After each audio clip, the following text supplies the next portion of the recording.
एक समय परमात्मा एक दरिया के किनारे सत्संग कर रहे थे। दरिया के किनारे ही उनका एक झोपड़ा था, कुटिया थी, वहाँ सत्संग किया करते थे। वहाँ हजारों की संख्या में इधर उधर से भक्त आकर के सत्संग सुनते थे, जो निर्धारित समय किया जाता था, महीने में, 2 महीने में, 6 महीने में। तो ऐसे ही एक नल और नील नाम के दोनों आपस में, ये मौसी के बेटे थे, यानी इनकी माताएं सगी बहन थी, और ये किसी देव प्रकोप से दोनों के दोनों मानसिक रोग से पीड़ित थे। शरीर में भी बहुत पीड़ा रहती थी, जिसकी उपचार के लिए वेदों के अतिरिक्त साधु संतों से भी आशीर्वाद प्राप्त इन्होंने खूब किए थे। और सभी ऋषि महर्षियों ने उनको बता दिया था कि नल और नील, बेटा ये तुम्हारे प्रारब्ध में, यानी तुम्हारी किस्मत में अंकित है ये कष्ट, और इसको बेटा आपने भोगना ही पड़ेगा, कोई विकल्प नहीं। अब बेशक से आत्मा को कोई कितना ही ऐसे संतोष दिलाए कि ऐसा ही होता है, लेकिन इसको मालूम है कि परमात्मा कोई ऐसी पावर है, ऐसी शक्ति है कि वो सब दुख दूर कर सकता है। परमात्मा के गुणों में हम खूब सुनते और सुनाते रहते हैं, इसलिए आत्मा संतोष नहीं पाता है। दुखी व्यक्ति फिर कहीं ना कहीं और किसी से सुनकर भी जाता है। जब वो कति थक लिए थे, दोनों अंतिम फाइनल फैसला मान चुके थे कि अब कहीं ठिकाना नहीं रहा, हमें तो ये तड़प के मरना ही शेष बचा है, और लंबी आयु होती थी। किसी ने उनको बता दिया कि आप चलिएगा ऋषि मुनिंद्र जी के पास, और नल नील आपका रोग ठीक हो जाएगा। उनको अविश्वास रहा कि नहीं, हमने बड़े बड़े ऋषि देख लिए हैं, ये तो पहली बार नाम सुना है हमने आपसे, कोई मुनिंद्र नाम का ऋषि कहीं पर है। तो 1 से 2 से 3 से जब ये बात सुनी, उनका भाग्य उदय हुआ। उनके कहने से वो चले गए कि चलते हैं भाई, और तो कहीं हमने ठिकाना मिला नहीं। तो जब वो वहाँ आए, मालिक को पता था कि अब निशान ने चोट लगानी पड़ेगी, क्योंकि ये सब जगह थक लिए हैं, और कोई इनने ऋषि महर्षि मंडलेश्वर भूत झाड़े लगाने वाला कोई छोड़ा नहीं है। अब इनको कुछ रिजल्ट दूंगा तो ये बच्चे मेरे पास टिक जाएंगे आसानी से। ज्यों ही नल नील ने जब सत्संग शुरू होने से पहले सत्संग, परमात्मा बैठ जाते थे, सत्संग सुनाते थे। सत्संग तो वो सुन ही नहीं सकते थे, क्योंकि उनकी तो ऐसे बेचैनी रहती थी। और ज्यों ही मालिक के पास आए, दोनों चरणों में मत्था टेका, और परमात्मा ने दोनों के सिर पे हाथ आशीर्वाद भरा रखा, उनका तुरंत रोग छू मंत्र हो गया, और ऐसे हो गए जैसे कभी पीड़ा थी ही नहीं किसी प्रकार की। अब दोनों की आंखों में आंसू आ गए, चरणों में लिपट गए, और कहा, हे परमात्मा, हम तो बहुत जगह कष्ट उठा चुके थे, हमने पृथ्वी पर कोई, जहाँ तक हमारी पहुँच थी, हमने कोई ऋषि महात्मा नहीं छोड़ा। हे परमात्मा, हमारे ऊपर बहुत बड़ा कहर था, बड़ा कष्ट था, आपकी कृपा से हम स्वस्थ हो गए, आप स्वयं परमात्मा आए हो। फिर उन्होंने सत्संग सुना। परमात्मा ने कहा, बेटा ये तो एक अस्थायी लाभ है, अभी तो और भी आपके भाग्य में और आपके संचित पाप कर्मों का ढेर लगा पड़ा है, उसके लिए भी औषधि बताऊंगा, वो मंत्र दीक्षा आपको दूंगा, आप वो लीजिएगा। पहले सत्संग सुनिएगा। फिर सत्संग सुना, दीक्षा ली, फिर गुण गाने लगे भगवान के, जो भी मेरा उसी से कहें कि भगवान आए हैं, मुनिंद्र नहीं ये परमात्मा आए हैं, आप चलो। फिर उनकी कोई नहीं माने, क्योंकि लोग सुखी थे, केवल दुख ही मानता है। तो कुछ दिनों के बाद क्या हुआ कि जैसे आप यहाँ देखते हो, उसका चित्रार्थ सारा ही आप देख सकते हो दृश्य। यहाँ पर आप देखते हो 80% भक्त दुखी आते हैं, काल के पीड़े हुए आते हैं, कर्मों के पीटे हुए आते हैं, और क्या हालत में आते हैं। कोई स्ट्रेचर पर आता है, किसी को कैंसर है। आत्मा हमारी मानती है कि परमात्मा, अज्ञानता में आपके बच्चे कितना कष्ट पा गए, पहले इन्होंने गलतियाँ की, पाप इकट्ठे किए, अब काल ने इनके सिर पर रख दिया कि इनको भोगो। परमात्मा अपने बिना अपने के दुख न कौन जानेगा। अगर आप भी नहीं इनको राहत दोगे तो ये कहाँ जाएंगे। दास उसका नौकर है, दास उसका पियन है, चपड़ासी है परमपिता कबीर भगवान का। आपकी अर्जी उसकी टेबल पर रख देता हूँ, वो तो जानी जान है किसकी स्वीकार करनी है, किसकी ना करनी है, उसकी दिल में दोष है, कौन सच्चे आत्मा से पुकार रहा है, वो मालिक देखता है। दास की अर्जी यही होती है कि उसकी चरणों में आपकी पुकार अवश्य पहुँचाता हूँ। जब देखता हूँ उनकी हालत कि आप बिना सुख देने वाला मालिक ना कोई हुआ ना होगा, आपके दरबार में सुख नहीं है तो दाता फिर कहाँ से प्राप्त होगा। तो हम जितनी अर्जी लगा सकते हैं, जैसी हमारी अकल काम करती है, लगाते हैं। सुनना दाता कबीर भगवान ने है और वो अवश्य सुनते हैं। ये सुख सागर हैं, ये दयालु भगवान, ये रहीम है, राम रहीम यही है। तो इसी प्रकार वहाँ आते थे, कई कई दिन रुक जाते थे, स्वाभाविक, क्योंकि वहाँ एक न्यारी शांति मिलती है। संसारिक कष्टों से, जो समस्याओं से मन हटकर एक मालिक पर लग जाता है। इसलिए कोई 2 दिन सत्संग में, कोई 1 दिन, कोई 3-3, 4-4 दिन का सत्संग भगवान कर दिया करते थे। तो परमात्मा कहा करते थे, बेटा जो गरीब असहाय व्यक्ति हैं, बीमार हैं, रोगी हैं, वृद्ध हैं, यहाँ कई कई दिन रुकते हैं, तो उनके बर्तन साफ करो, उनके कपड़े धोया करो, ताकि उनकी आत्मा खुश हो और तुम्हें सेवा का फल मिले, ताकि तुम्हारे ऊपर जो कष्ट है वो ना आए। क्योंकि हमारे जो अंतःकरण में हमारे जो पाप कर्म वो कई प्रकार से साफ होंगे। कुछ तो ऐसे प्रकार के पाप कर्म हैं जो संत के आशीर्वाद मात्र से समाप्त हो जाते हैं। कुछ ऐसे पाप हैं जो कि आपको प्रणाम आदि, दंडवत आदि करने से राहत मिलेगी। कुछ ऐसे पाप हैं जो आपने दान धर्म यज्ञ हवन पाठ आदि ही करवाना पड़ेगा, वही विकल्प है उनका, वो भी आपने करना ही पड़ेगा। उसके बाद फिर कुछ ऐसे पाप हैं जो सेवा करनी होती है, सेवा से भी कटते हैं।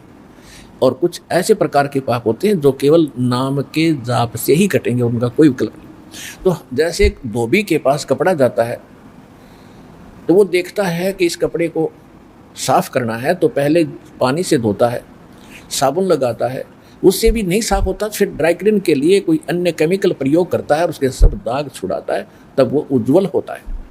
इसी प्रकार हमारा अंतःकरण बहुत वर्षों से, बहुत युगों से हमने इतना मैला कर लिया है कि अब इसको हमने हर तरह के सब फार्मूले लगा करके इसको साफ करना है।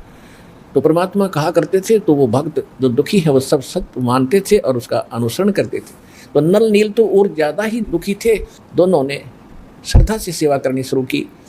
जो वृद्ध थे, रोगी आते थे, उनके कपड़े धोते थे, उनके बर्तन लोटा थाली वगैरह जैसे भी थे वो ले जाते थे और दरिया पर धोकर लाते थे।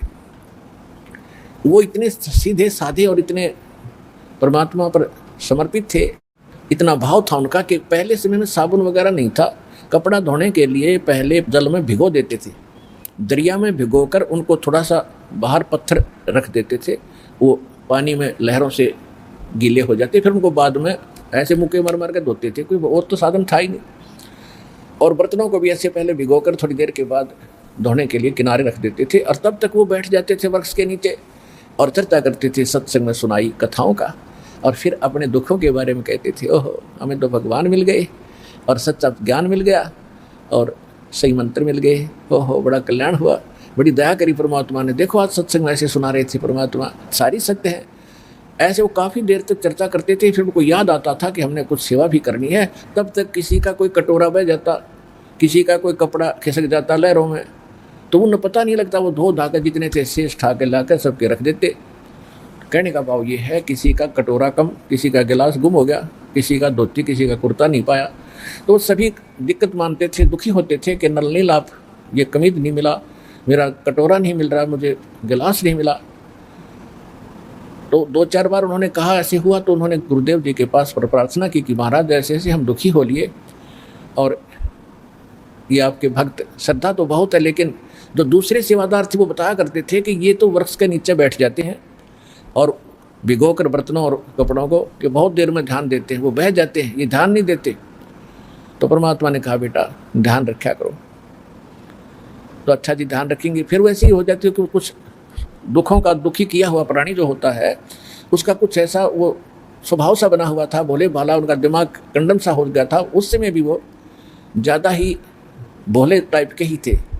तो फिर ऐसे ही हो गया, तो फिर शिकायत हुई। तो परमात्मा ने कहा बेटा इनकी आत्मा दुख पाती है, सेवा भी करते हो फिर उतना दुखी कर रहे हो, तो आप ये सेवा ना करो, क्योंकि आपका स्वभाव में ऐसा हो गया है। तो वो रोने लग जाते, उनको डर लगता कहीं फिर वो दुख ना आ जाए हमारे ऊपर, जिस परमात्मा ने आज्ञा दे रखी है।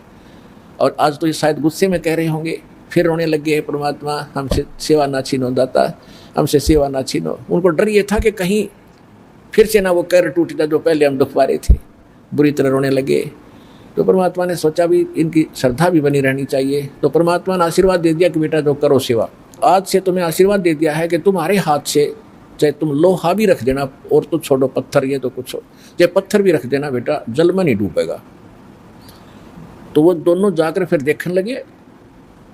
उन्होंने पत्थर उठा कर रखा सबसे पहले, वन्यों का पत्थर खड़ा रहा, जहाँ रखा था वहीं टच से मस नहीं हुआ। उन्होंने उठाया तो हटा, तो और देखने लगे भगत, एक बार फिर रखिए वही नल नील, उन दोनों ने फिर रखा, उसके ऊपर खड़े हो गए पानी में, और तब भी नहीं नीचे को गया। तो सब जगह होने लगी, वह नल नील मतलब बहुत भगवान ने शक्ति दे दी। तो इस प्रकार फिर वो क्या करते थे, जो भी कपड़ा जहाँ रख दिया पानी में, जिस सतर में डबो कर रख दिया तो वही रहा वो। चाहे उसमें काशी के थाली बेले होते थे, काशी धातु के, और काशी तो अमूमन डूबती है पानी में, तो वो भी रख दिया तो वो भी नहीं डूबा।